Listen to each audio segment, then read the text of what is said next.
This video tutorial I will explain Stringify a JavaScript array.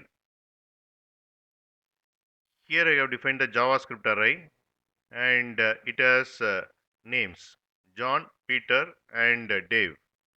Here I am calling a Stringify method of JSON and passing a JavaScript array. This method returns JSON and that I am displaying here. Once JavaScript array is converted to JSON, the JSON can be sent from client machine to server machine. Here you can see JSON stringify.html and the example we have discussed you can see here, and to see the output right click, open with the web browser. Here you can see the output.